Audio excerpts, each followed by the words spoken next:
But that was my, that was my foray, and that was how I started. Everything was like I had so many. I wasn't like a prop comic, but I did a lot of shit that like involved. One of the bits I did that got sort of viral, not hugely viral, but back in the day was a bit about going to a gay gym and turning gay. Again, I did the shirt flip, and then I'd pull out like a red thong strap. And you have to wear it every day. Like going to the open mic. Here we go. Yeah, so the worst is like, you're in like Topeka and you're at a Walmart looking for thongs for your show, and you're in your 30s. You're like, what the fuck have I done with my life? Hot Breath. What is goody? Hot Breath the Verse. Welcome back to Hot Breath, the show where you learn comedy from the pros. I'm your host, comedian Joel Byers. And after over 400 interviews on this show, we talk to comedians about how they got to where they were and where they are to help comedians upcoming do the same. And our guest today has gone on a whole path, diversity in his comedy, from doing not just stand-up, but acting. He's done Broadway. He also does jiu-jitsu. So he's one of these comedians that you can learn from that diversifies his skill sets beyond just, I want to be a comedian. So without further ado, hot brethren and sister, and welcome to the show, Mr. Bill Dawes, everyone. Give it up. Hey, yay for us. We're here. Thanks for having me, Joel. Of course. Thanks for being here. Yeah. And thank you for the intro. It made me sound cool. You are cool, man. You've done a lot. I think sometimes comedians, we do stand-up and we feel like we can only do stand-up. So it's great to talk to someone who actually branches out beyond just like, get on stage, write jokes, get on stage, hate myself, get on stage, write jokes. Like you look for a lot of other creative outlets. Well, it's funny because I feel like my experience, because I started off as an actor, right? I went to graduate school for acting. My experience is that comics are generally a little bit smarter than most people. And I think that comics kind of sell themselves short. Like I think most comics can kind of do anything. Like there's a lot of different revenues. Like when you're talented, let me put it this way. You could be a talented comic like Ali Wong and all of a sudden, become an actress that could win an Emmy after never even acted before. Because I think the skills that you acquire from stand-up are just, they're so well-rounded. You got to be intellectual, you got to like problem solve, you got to be on your feet with crowds when they're heckling you. You got to be funny and charming on top of it. And most of all, you got to be likable. So I think it's sort of, and as an actor, you just got to go up there and just say shit that someone else wrote, which ultimately is like, it's pretty easy if you just if you wrap your head around it. You know what I mean? I know a lot of comics historically have gone onto sets and they're like, I gotta fuck with the line. Let me change. But all you gotta do is just sit there and relax and breathe and just say a line as an actor. It's really fucking easy. I hate to say it. I just did a show. This is gonna be a name drop. Alaska Daily was a show with Hilary Swank, and she's won fucking 2 Oscars. And she just, she's pregnant. She had COVID. She's got a lot of shit in her mind. She's just like, where are my lines? And then she says her lines. Says her lines. I'm like, do you even really? I mean, she's great. Don't get me wrong. Yeah. She's got a great face for camera, but like, you can literally not give a shit as an actor and kill it. Well, how can comedians break into acting? Well, I mean, I think that first of all, all you gotta do is just get incredibly famous as a comic. That's all you gotta do. Okay. Then once you're incredibly famous as a comic, I will say this: I started doing like audition coaching for a lot of comics because what was happening. I was discovering a lot of like New York comics that were getting kind of big.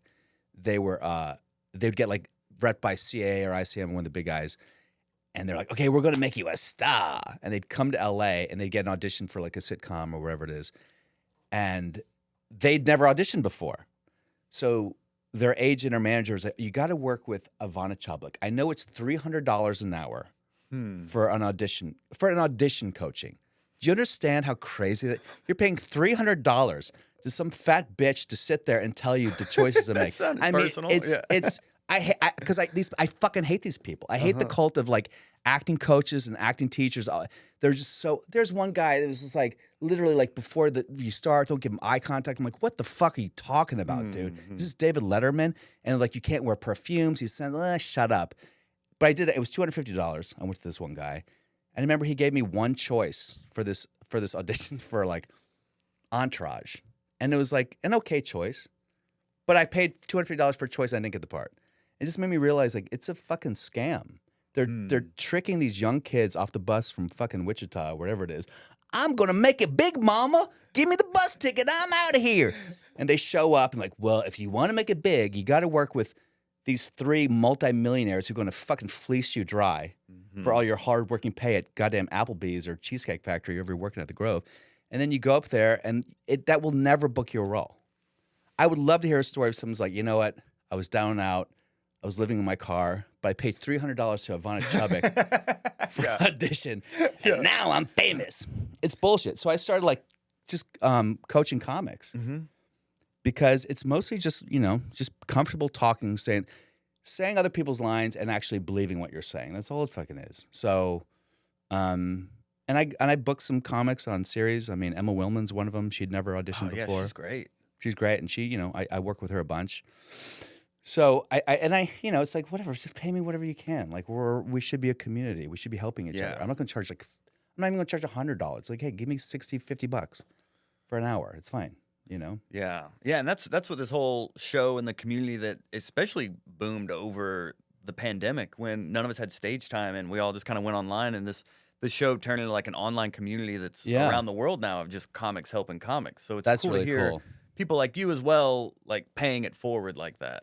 Yeah. Well, I mean, they still pay me. Don't get me wrong. No, I mean paying it like you're giving them access to information that otherwise maybe. Well, I just get so mad when because I feel like comics are very sensitive people. They're very vulnerable.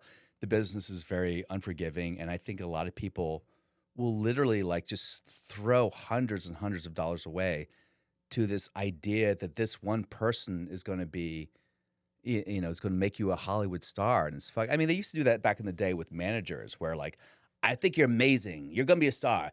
Just pay me $5,000 a month. They used to charge people. It's the biggest scam fucking ever. It's completely immoral and illegal probably now. So yeah, I don't have a lot of, it's not like I don't have respect for acting. I do, because they're great actors. And I like to think that I'm pretty good. But I also know that there's a lot of people just punching the clock and punching out. And I feel with stand-up, the difference is that we're always striving. Even, I mean, I know comics in their 70s like, man, I got to work on this bit. Oh, I got this pitch next week. I'm like, dude, you're 80 years old. You got a pitch? But that's fucking amazing. You know what I mean? That's like, we're great. We live in this world of complete delusion that we're somehow going to change the world, and we're somehow going to, you know, our comedy is going to make a difference. And that's a beautiful thing. I really mean that. But actors, man, I don't know. I feel like acting's changed. You know, I think it's kind of like, it's more about the 401k and the pension and the insurance and like making sure you can pay for your kids' soccer gear and shit like that. But you could also say the same for comedy, that now it's more about the crowd work clip, how to go viral. That's true. It's not about like, oh, let me get as good as possible at this and really kind of climb my way. People see like Nate Bargatze selling out arenas now, but they don't realize it was over 20 years in the making. Of course. So they're like, oh, if I go viral, I can sell out, and then boom, and it's all crowd work clips and things like that. So comedy has really that is true. That is true. And as much as I hate that, I'm trying to get that crowd work. Yeah, you're getting. We're all like, I'm like, clip it. This one might go viral. No, shit. But now, if someone like you or I goes viral, we're like ready and we can do stand up 100%. And we could back it up when they come see us that there is a headliner set behind this 30-second crowd work clip. Copy. Don't you think though? I can't believe it was just a copy. Copy. That was very actor a fucking of you. TV guy. Jesus Christ. So, but don't you think like stand up is kind of like a self-regulating industry in the sense that if you do that, if you get the clip that gets like 20 million views, and then it makes you a headliner, and you go out there and you eat a dick, don't you think it's kind of like, well, we can't have you back anymore because you fucking suck. Yeah, like, I think like, I'll give you an example of someone who I really like Trevor Wallace. You know, when he started, he was kind of, a lot of people wanted to talk shit about him because he was doing sketches. That motherfucker put in the work. He worked his ass off. And I'm sure when he started his first headline gigs, he may have been a little bit underprepared, but he actually was humble about it, and he worked his butt off. And now he's one of the biggest comics in the fucking world right now. It's amazing, you know? And he's really good. And he works pretty much clean, and I'm fucking jealous of that guy. Fuck him. No, he's great. He's awesome. He's awesome. He's great. Is that? Are you bitter now? Is that what? No. I really am. I think I'm one of the few comics who I don't care how you get into it. If you get like, if you become a massive headliner because of a TV, film, a video clip, or whatever the fuck it is, you made a porn. I don't care. Like, as long as you show up and you work hard and you treat people okay, I don't care. Like, you can't get mad at someone. You know, I still work with like Jeremy Piven. A lot of people were like, well, he's taking shortcuts to get where he's at. It's like, well, you can call it a shortcut, but he's also been like a child actor since age 7. You know what I mean? Working on stage and working in comedy. He's done like 80 fucking TV shows and movies. Like, it's okay that he maybe, because he still works his ass off as a comic. So I feel like, I guess my point is, I feel like most comics I know that are doing well are always working. If someone's phoning it in, and we've all been there where we phone it in. You go up in a show and you're like, you almost feel like you hit a tape recorder. You're just like, you fucking hate yourself. Yeah. Like for days. You're like, I can't believe I just fucking didn't believe a word I said. I just went up there and just was an autopilot. So, but I feel like as an actor, you can really like make a career of just being on autopilot. I really do. Yeah. I really do. I fucking hate it. But, you know, that's part of the job as a comedian is you perform no matter what. Like if it's 5 or 500 people, you really have to perform as if it is like a sold out crowd to really give everyone the show. And I've noticed that's the difference between like a professional and like an amateur is someone who can turn it on regardless of the audience and really give them a show. Yeah, that's a good point. I think that's really true because I just did a my buddy Adam Hunter did he was like, look, man, I got a show for you. It's a headlining gig. It's at Coolio's Social Club. Love it. In Pennsylvania. I was like, Coolio has a social club in Pennsylvania? Apparently, he partnered with this guy named Mike, who's like total, for lack of a better word, total white trash. And just, hey, my name's Mike. I think he'd spent time in prison, but him and Coolio were buddies, and they had a social club. And so I was like, oh, cool. And they were going to pay like real money for this headlining gig. It's in the middle of, it's outside Pittsburgh. And then like a week before, I was going there like, okay, we're changing the venue to Mary's Place. I'm like, what's Mary's Place? It's literally a pub in Clearfield, Pennsylvania. Like a pub, like TVs. Yes. Probably like cathode ray TVs, not even like flat screen. You know what I mean? Airing the game and shit. And you get there, and there's a big sign says, you can totally smoke here, or like smoking is legal. This is one of the few bars. So everyone, you go in there, everyone's fucking smoking menthol, and they all have prison tats. And you get there, and the place where they had the stage and the venue, there's probably like 30 people. And I just remember thinking like, man, this is after fucking 16 years in this game. This is where I'm at. 17 years now. This is where I'm at. I'm at Mary's Place in Clearfield, going to perform for 30 inmates, ex-inmates, and but I gotta tell you, it was a great fucking show. And I think that there are comics who judge the audience, judge themselves, judge their career, where they're at. I can't believe I'm doing this, and I've worked with some of these comics, and they get really down on themselves. But the point is, like, everyone deserves to fucking laugh. Everyone deserves a break. So it sounds so fucking stupid. Everyone deserves a break. You're doing great. Come on, Bill. But like, you gotta like, you gotta go out there. Like, there's no reason why you don't want to give your best show at all times. There's never a reason. I performed at the Hollywood Laugh Factory for 2 people. It was like a late show, and everyone had left. I don't know if I had walked them or not, but yeah, they heard you were going to be there. There's just a couple just sitting there, and I just sat there for 30 minutes and just did my show for them, and I loved it. It's great. It doesn't really matter the size, Yeah, and I think also it's some people will default to roasting the audience or berating the audience for if it's 5 people, they're like, oh, make fun of the audience. They're like, we came to laugh. Like, no, we didn't come here to ruin your night. And then they take it out on the audience. It's embarrassing. Yeah, I've also completely changed my mind about hecklers and taking it out on the audience. I just had too many experiences where there was some weird energy or heckling energy, and I kind of went into it, and I went into them because comics love that. Yeah, comics love it when other comics go after the audience. They're in the back, like just jerking off. So there's 2. One moment was I was doing a show in the Shamburg Improv, and it was like this one I was touring with Jamie Kennedy. It was packed. It was like 400, 500 people. There's this attractive woman in the front row, and I just made some comment about like she was single, an older woman, and I said something like, I don't know. I made some comment about like, you're single because, marriages don't work, or did you kill your husband because you couldn't stand, or something like that. Her husband had died the week before. This is her first time out. Her friends said, come on out. Bill's really funny. They were like friends of mine who, so she came out like, I want to laugh for the first time. I think it'd been like 3 weeks, first time in 3 weeks. And I just went on about a dead husband thing. And at one point I go, your husband didn't die, did he? And she was just like, and I didn't know how to I was too green to figure out how to recover. I mean, I wouldn't even know what I would say now. So, because I think she'd made some comment, and I kind of went into her. And then there was another time I was at the New York Laugh Factory when that was there, and there were these group of people that were talking, and I was fucking going back, and I would go to the other side of the room because it's one of those like long, wide rooms, and they kept talking. I was like, "Hey guys, just keep it out for a little bit." Anyway, blah blah blah blah. Yeah, blah. Like, what the fuck? Are you guys fucking retarded?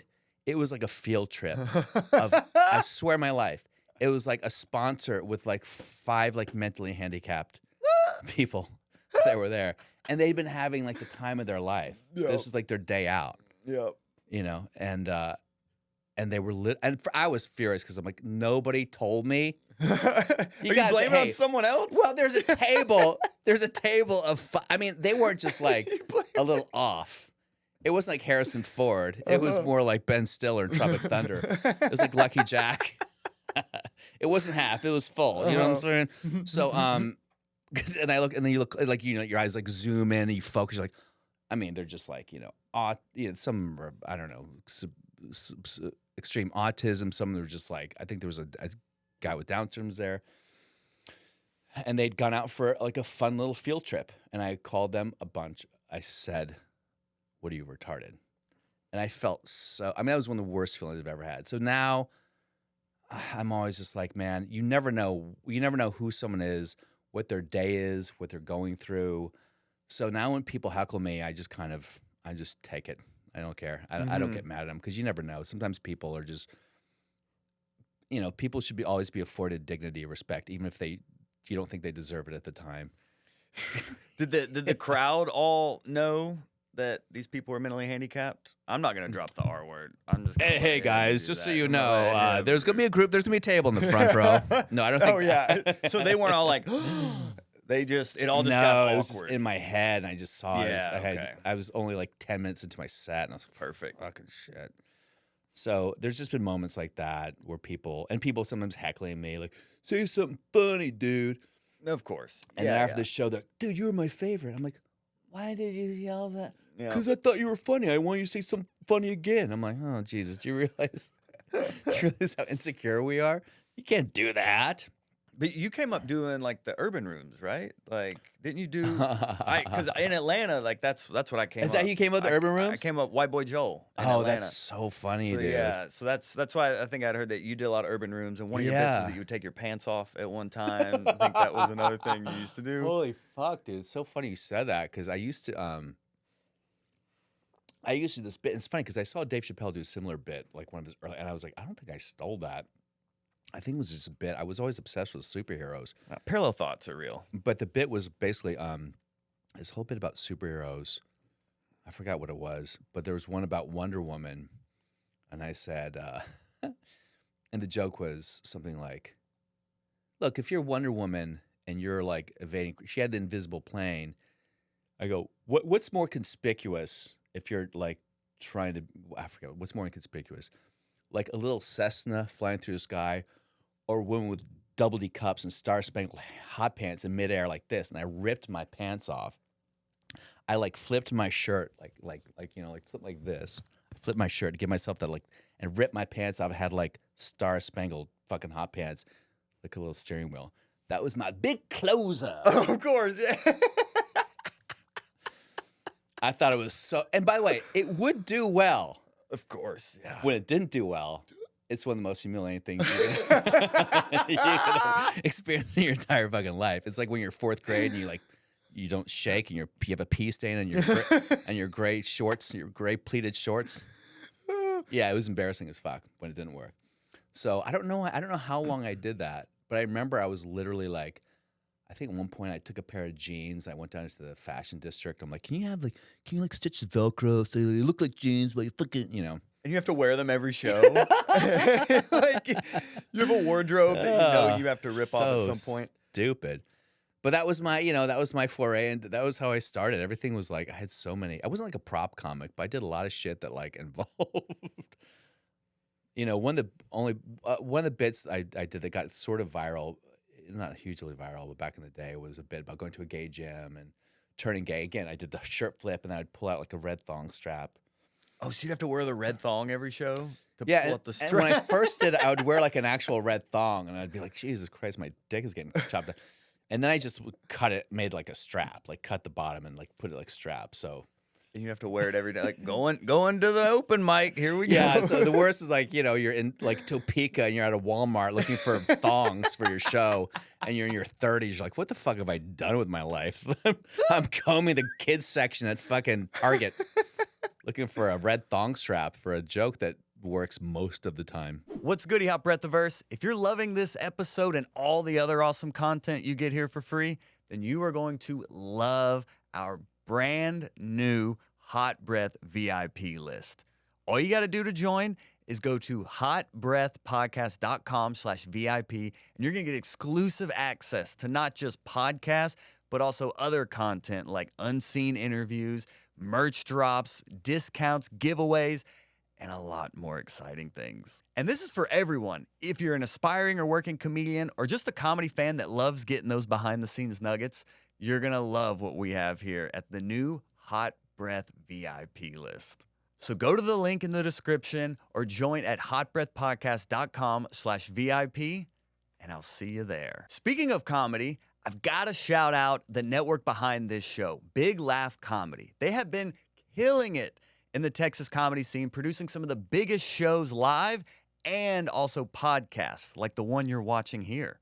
And even bigger news, Big Laugh is hitting the road, bringing their best comedians and shows to a city like yours. So do yourself a favor, join their VIP newsletter, and get exclusive access to not just when they're coming to your city, but also even more fun content and even comedy news. So all you got to do is go to blcomedy.com/VIP-HB or hit the link in the description.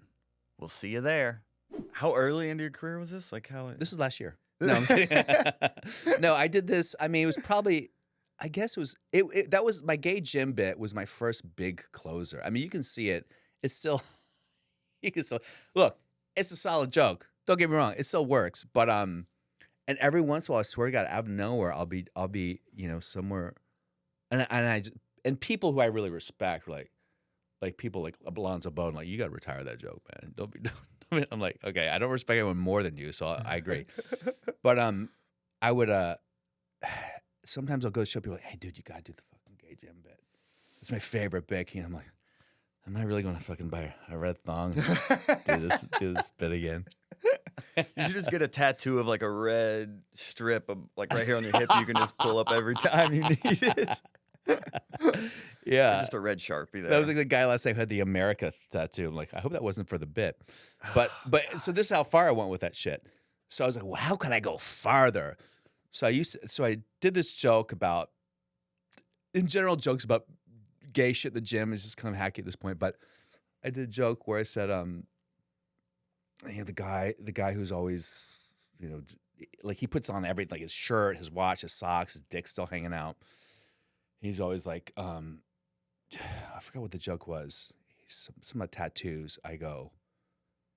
He said something like, oh, he goes, why do you have a Hanson tattoo? I forgot how I said the joke. So the punchline was like, why do you have a Hanson tattoo? And I was like, dude, quit staring at my lower back. So that was kind of the punchline, right? About how gay is it to have a Hanson tattoo on your lower back? And sure enough, I would get people with a Sharpie to write Hanson on my lower back. Gosh. Like with like a stencil. I had like a Hanson stencil. No. Like you got requested that much, you made a stencil? No, this is just me. This is me on my own. But it was like hilarious. So it was like, what more can you do? So I would do the thread thong, and then I would turn around and I have Hanson on my lower back as like a callback. And then again, it's one of those things. You know how it is in comedy. Some stuff that does well isn't the stuff that you should be doing. Yeah. Mm-hmm. And I always go back and forth on that because one level I'm like, yeah, but there's integrity and there's artistic integrity and your true voice. And sometimes like you're just a clown. Just go out there and make people laugh. Who the fuck cares how you do it? Hump a stool for 20 minutes straight. If that kills, do it. I feel like comics get really arrogant. Like there's some sort of like academic intellectual about this shit. Well, you know, like they have like a fucking brand. The way I do my comedy is I break the shut the fuck up. You're a fucking dancing clown. That's what we are. Quit trying to be fucking arrogant about your comedy. Like I love Dave Chappelle and I love that he has social justice. I love all these people. But at the same time, like when comics come to me like, I want to be more like Dave Chappelle, I'm like, that's great. He's the fucking GOAT, most people think. I go, he's also a clown. I mean, Dave Chappelle, with his voice, and all, I mean, he's goofy. Yeah. He does a lot of goofy shit. Louis C.K. does a lot of goofy shit. Some of the best comics you respect the most, they're up there doing a lot of goofy shit. I mean, George Carlin's opener used to be like, you know, the hardest job in the world must be a police sketch artist in China, which, like, by today's standards is pretty fucking hacky, you know? So, but it worked. He thought it was funny. People thought it was funny. So I have given up on the whole idea of that there's a right and a wrong way to do it. Whatever you do, whatever gives you joy, and as long as you're making the audience laugh for the most part, it doesn't matter what you do. I don't care. I don't care if you're doing the hackiest physical props, Jeff Dunham puppets, whatever the fuck it is. If it works, it works. Yeah. I've given up on that whole idea of finding your voice in the right way or the wrong way. It's just, you know, I mean, a lot of stuff I used to do would really kill. I don't do anymore. Like, when I'd be in a black crowd, like, hey, you ever been with a white guy? You know what they say? Once you go white, your vagina stays tight, and it would fucking murder an urban room. Yeah. And I'd find a white guy, the one white guy. Once you go pale, you never have to post bail. High five. Why would you high five that, you racist piece of shit? It would fucking, to this day, I could go to Chocolate Sunday, and I'll fucking race stuff, and like, I want to fucking. I'm white, like all that. Like I had, to, and I started doing it so much I had to get away from it because I was using it as a crutch because it murdered. All I have to do is dab, and they're like, "That white boy crazy," you know. But what I've learned is like that's one level of laughter, but then it's not like that's all they laugh at. They'll 100%. laugh at my marriage stuff. They'll Of laugh course, at jokes about my dog. 100%. Like it's not like, oh, I have to dance it up. It's like do what you do everywhere, and it'll translate. Yeah. That I agree with you for the most part. You know, I was supposed to do Kevin Hart's. He has a Comedy Central show called Next Level. It was a half-hour specials, and I was tapped to do it, and I was getting ready to do it, and they're like, "We need to, you know, there's someone who is on the fence about you now." I'm like, "I already signed my contract. You're already paying me, motherfucker. So what are you talking about? We need you to do a half-hour at Comedy Union to prove that you're." I was like. And at that point, I was so like in this thing, like I'm going to do what I want to do. And at that time, whatever it was, like 7 years ago or something, I wanted to talk about vegans. And it was a lot, I mean, for lack of a better word, it was a lot of white shit, you know, but I didn't want to do the stuff I'd been doing at Chocolate Sundays. I didn't want to do all the crazy white boy. Let me do my impersonation of a drunk black woman. I didn't want to do that stuff. And so I ended up losing the gig. Because of it, because I refused. I was like, I'm not gonna fucking. You already paid me. If you don't like, fuck it. And I look back, I'm like, oh, that was dumb. Like, what mountain was I trying to die on? You know what I mean? So you didn't go to Comedy Union and perform your vegan stuff? No, I said, fuck it. I said no. You can, if you want to hire me, you already hired me. I signed the paperwork. You got to pay me. So, why are you making me do it and no one else do it? I took a stand and they fucking replaced me. Which is, it's fine. I mean, not like that show was not a very great show, but still, it would have been a Kevin Hart sponsored Comedy Central special. Yeah. So yeah, there's lots of shitty mistakes like that you make in my life. For like, I'm not gonna like. I just asked a comic to open for me in Hyenas in Dallas. I'm not gonna name his name, Ryan Joseph, and he said, and the owner of the club was like. Okay, can I goes? I know Ryan's pretty. Can you just be on the just for 15 minutes? Can you be clean? Just clean. It's PG. So I feel like if you've been doing comedy for more than 3 years, you gotta have at least 15 minutes of clean. It may not be the shit that you want to do. But you should. It may not be your best shit. Yep. But you gotta have something about have like, some clean. Whole Foods is weird. Something. Yep. No, man, that's not who I am. I'm like, okay, drive off in your little 84 Celica, bro. So there's, you know, we got to sell out in this business. I mean, yeah, even if you're not a clean comic, having a clean set, you can just get booked more if you're clean. 100%. Like, you can that's just economics. I mean, it is hard for me to be clean. I will say that. But I'm saying you have some clean in there. Like, yeah, you can do a clean set if you need to. Someone said, I just got offered $1,000 to do a headlining clean set, but it was like the next day. Like for me to really like put together like 45 minutes clean right now, I need like a good solid fucking week. Oh man, I'll do it. Who books it? I wish I'd known at the time. I would have totally offered it to you. I was like 45 minutes. I'd also have to fly there. It was just a lot. It was like, I don't know. Oh yeah, there's a lot that goes. Because also my definition of clean may not be someone else's definition of clean. Yeah, You know? everyone's is different. Because offensive can be clean and clean can be offensive. You're not using it. You're not saying fuck or something like that. But but the content can be pretty harrowing. So yeah, you know. What are some? I want to because you've been doing comedy. You said 17 years. I started 2006. Did you start in New York or LA? In New York. You started in New York because I know you did Broadway. Yeah. So you started in New York and then moved to LA to like become an actor. Was that? Hold my beer. Yes. No, there's a long story. I owned an apartment in Manhattan, and I was doing Airbnb because everyone I would rent to, they were artists, they were always traveling. I did Airbnb, and my co-op wanted to evict me. I owned this apartment because I was doing like I did like breakdance videos in Spain. Because you grew up breakdancing, right? Yeah. Kid Flex and all that. And they would make me like they gave me like so much fuck. It's so I look back, it was like my first year out of school. It was like, here's $80,000 for these commercials. Like, yeah, that's what it is, man. This is my life as a fucking actor. So I, got this apartment when they were cheap in fucking Hell's Kitchen, and then of course the whole neighborhood gentrified. And now I have this like sweet apartment I didn't want to lose, but they had nothing to do with me and the people I was bringing in, and all married couples and hot women are coming back to my place. And my roommate, because it was like a 1,200 square foot apartment, like 2-bedroom, 2-bath. My roommate was like an Italian painter named Giorgio, and he was always bringing these beautiful fucking. They hated us. So the Airbnb was an excuse to evict me, and I hired a lawyer who ended up being like a con artist. This guy named Kent Gubrud. He was he just basically like stole money from me. He put a lien on my apartment. So he kind of like robbed me blind. And so I lost my place. Yeah, it was brutal. I lost you shouldn't say numbers, but I lost about $500,000. So I came to like everything I'd worked for. And then I came to LA, and Jamie Masada, who's my homie, owner of Laugh Factory. Owner of Laugh Factory, yeah. Buddy, I got the little place here. And it was like this teeny, like 180 square foot, like it's like you shove a bed in there, and that's it. And I was like, this is like in LA where you think of the people who ends up with the fucking needle in their arm, like I could have made it. Like I'm like, that's where people go for that to happen.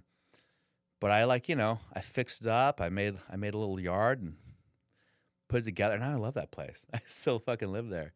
So that's kind of where I moved kind of to LA, sort of out of necessity after losing my place. So it wasn't ever like, I'm gonna finally fucking go to the big leagues, because I've been yeah, exactly. I've been going back and forth. My parents they moved from Virginia out to Huntington Beach, so they're out there now. I have a brother in Santa Barbara, so it was kind of like the first club I passed, Gotham and Laugh Factory, but yeah. So the Laugh Factory in New York was there from 2006-5 to 2009 maybe. Mm-hmm. So that closed. So all this shit was happening. I was like, I guess it's time just to go to LA. And I kind of think it's the same thing. I mean, look, if you could be in New York and you're passed at the Cellar and you're passed at the Stand and you have that zhuzh to you, and you can just go and do 7 shows a night. I mean, there's no better place to be as a comic, Mm-hmm. LA can't compete with that. I mean, LA, you can do like improv, Laugh Factory, Comedy Store, and that's kind of, that's for the most part it. Then you can maybe go across the hill and do Ha Ha or Comedy Magic. But in New York, you can do like literally like 7 shows. Yeah. And there's a real great community there. And I just never, I've never been a hanger-outer, so I never really tapped. I've also never been like a roaster. That's not for me. All that aggression. Yeah. I don't know if I'm a beta cuck. I don't know what it is, but I've never been into roasting. I did one roast one time. And this is why. Because remember back in the day, Jeff Ross would say, well, we roast who we love. That's bullshit. I know for a fact that's a bunch of hot garbage. That original roast crew of all those motherfuckers, they all hate each other now. Huh. They all do. Fucking, Gerald is dead, but Lisa Lampanelli, Jeff Ross, who's the other Republican guy? Fucking New York. Nick DiPaolo? Nick DiPaolo. Uh-huh. all those original guys, they fucking hate each other, man. Wow. Roasting is it's very dark energy. I'm not saying you shouldn't do it, and some people are really suited to it, but like I see a lot of relationships. I remember when do you remember when Mike Lawrence and Ralphie May had their roast battle? Yes. I mean, Ralphie May never talked to Mike Lawrence again after that until the day he died. And I just think that's like, man, that's intense energy, man. It's just not for me. Yeah. I was never like that. When I was like, captain of my soccer team and shit, and I just never wanted to fuck with the freshmen. It was, So every time I see it, I get like a little like, ugh. Yeah, I did. I would do like roasts. I won a few for like money, and then I taped Comedy Central's roast battle when they came to Atlanta. Yeah. Actually against Dulce Sloan, who I started with back in the Dizzy, and they ended up editing me out. Like Dulce and I didn't make it. They had another tall white guy and black chick up in New York. So I guess for casting, they do these shows and to tell a story, and they'd already had our characters, I guess. So they edited us out of the final cut, which I was so grateful for in hindsight. But it's like after I taped that, I was like, I mean, roasting was cool and like it worked, but it's like it didn't really make me feel good. I didn't really like what it was like attracting, and I was like, I don't want to be known for that. So I was grateful that ended up getting edited out of it. Yeah. And edited out of a few things where I was like, this is it. And then in hindsight, you're like, oh, maybe I'm glad that wasn't. Yeah, it, for sure. And don't get me wrong, I'm also not great at it. There are people who have like a real ability. Like Mike Lawrence is there are people who have a real knack for it. And I just I don't look for it, so it doesn't really. I did one roast with a girl who used to open for me, and like again after that we just kind of fell out of touch coincidentally. Yeah. You know what I mean? Yeah. These are things you kind of learn. Like, what are things you wish you knew when you started that maybe would have made your journey easier, or maybe? Well, the funny thing is, one of the things I learned early on, and I've always known this, was that, and we talked about this right before the podcast, is comedy is really kind of about the hang. So if you're real gregarious, you can be in social situations, you can talk to people and hang out and drink and smoke, and just be the fun guy, like a Joe DeRosa guy is great hang. Your career is right there for you. If you have any ability and any work ethic at all, and you're a great hang, and you don't kill yourself with drugs and alcohol, like the business is right. It's wide open for you. Truly. And I knew that going in. People say, "Hey, you got to hang out more. You got to do FaceTime, the comedy store. You did it." And I just never. And not because I was like, I'm too. I've always had like a little. I've never been very social. I don't know if I have social anxiety or what, but I just kind of in general, I'm just like, I want to be home watching ESPN with my dick in my hand right now. I don't want to be here. Sounds very social, yeah. So I mean, no, I've been social, but I just kind of like, I don't know. It was weird. I kind of, I maybe insecurity. I just wouldn't. Hey, come to the cellar and hang out. There are people who sit there at those tables at the cellar and they just get like lambasted by like Rich Voss and Patrice O'Neill for like years and years and years until they finally like earned their stripes, and that just was never appealing to me. Maybe it's like the white trash in me. I was like, I'm gonna fucking knock someone out. I mean, literally, there's a part of me that's like that Waterboy switch in the Adam Sandler movie. Where I'm like, yeah, to a degree, but then also shut the fuck up. You know what I mean? So, but there are people who are just great with that, and I knew that going in, and it was never really. I think I had a belief that if I really worked hard as an actor and I was making as an actor, that it would logically flow into like more stand-up. But the worlds actually don't really intertwine that way. They don't really go from acting to stand-up. You can be a massive actor and get into stand-up, and people are like, they don't care. So you have to be, it's better to be a good stand-up than to be a good actor. You can be a great stand-up. I mean, you can be a great stand-up like Andrew Schultz and get like acting roles, even though he can't act a lick. You know what I mean? I don't mean that in a bad way, but did you see his last movie? I mean, guy can't act. It's fine. You don't have to be a good actor. Just get in the bag. But you're great. He's an incredible stand-up. So they will give you that license. You can be a great stand-up, and you can book more than an actor who spent their whole life studying acting, because it's not that hard a discipline to say lines. In stand-up, you're in control of, in terms of like you said with acting, there's auditions, there's different variables. But like if you get really good at stand up, I feel like at some point you'll build some sort of audience that you can sell tickets to or sell Absolutely. Patreon to or something. Absolutely. Like acting, there's a lot more variables, but stand up, I think that's why a lot of stand ups still that become famous beyond it still do stand up because it is like the stability. They're like, well, no one can take this from me. I've forged 100%. this over years. And I think if you talk to most people who have like split careers in stand up and act, like Judah Friedlander, who is an incredible actor. I mean, he's a great actor, that guy. If you've ever seen him in like American Splendor and stuff, obviously 30 Rock. But you know, you ask Judah Friedlander, like if you had to choose one, he would say, not question, stand up. Yeah. I don't think most. It is weird because then if you look at the really like the top 1%, you look at like Eddie Murphy, Steve Martin, some of the people who really, Jim Carrey, they just stopped doing stand up. And I also get that too. You know what I mean? Because now you're like one of the most famous people in the world and you're doing stand up and everyone's going to be like, you better show why you're the most famous person in the fucking world. And if your relationship with stand up was always kind of like a little gimmicky, I don't want to like speak ill of Steve Martin. He's a legend, but like a little gimmicky. Then like your gimmicks started it. Yeah. He went in the exact opposite direction. Comedy was very serious and very political, and he flipped it on its head 100%. and created this whole new style of comedy that now Yeah. in hindsight may be Yeah. gimmicky, but at the time it had never been done before. But then when you're super famous, everyone wants to see you put a fucking fake arrow through your head and go like, I'm a wild and crazy. He was just like, I'd rather kill myself. I mean, that's kind of what he wrote in his book, right? He was like, fuck that. I can't have people yelling out my. He was too he got too famous. He got too and was famous. just like, And I never think mind. with a lot of those people, Eddie Murphy, you know, Jim Carrey, a lot of these guys, they get so famous that like diminish you. When you're a stand-up, it's almost like you can't really be authentic anymore or something. I don't know what it is. But like really the people who hit the pinnacle of success in TV and film, they kind of drop out of comedy, which has always been an interesting thing to see. Yeah, I would definitely like to do acting. I've done some, but I haven't. It's like one of those things like, I'd like to do that. All right, what are you doing to do it? Well, nothing. You know, it's like Someone sees me, but also at the same time, like that is how people get. A producer will see you at a show and be like, "You're great, you act. Here's a part. I want you to audition for it." I mean, a lot of these I see every day. I see shows on Netflix where comics are playing big roles. I'm like, I know they've never acted before, but someone saw them and they like Beef. I think there was a bunch of comics on that role. I see it all the time, and I get it. Okay. There's some directors like Steven Soderbergh loves comics. He always hires comics who've never acted before and his stuff.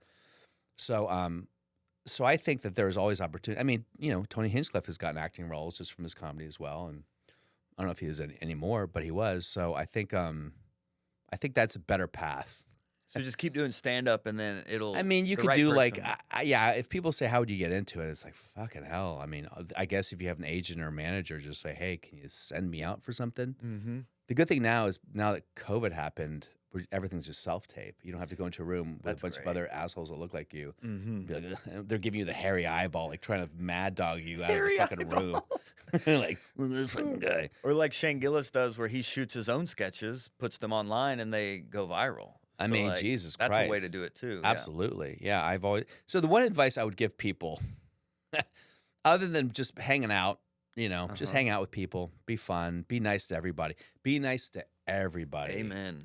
Everybody. I cannot tell you how many people I've worked with that are headliners, that big time people, or it just comes back to you, man. You know, it always. So be nice to the door people, the wait staff, the openers, the MC, because you never fucking not just for selfish reasons, but you just should. It's a hard fucking life that we're even at the successful end of it. It's a fucking hard life. You set yourself up for a lot of like pain and disappointment, humiliation. A lot of times you give up families. You give up the idea of a family. You give up your marriage. You give up a normal, regular life just for this crazy drug of chasing, you know, the stage. So I think that you just be nice to all the people, the people. When people come up to me and I've been doing it for 2 years and I'm a fan of yours. I'm like, that's fucking amazing. That's great. I'll go, well, you should have better taste, but hey, man, like, thanks for approaching me. So, yeah, be nice. And also just like learn how to edit. Mm-hmm.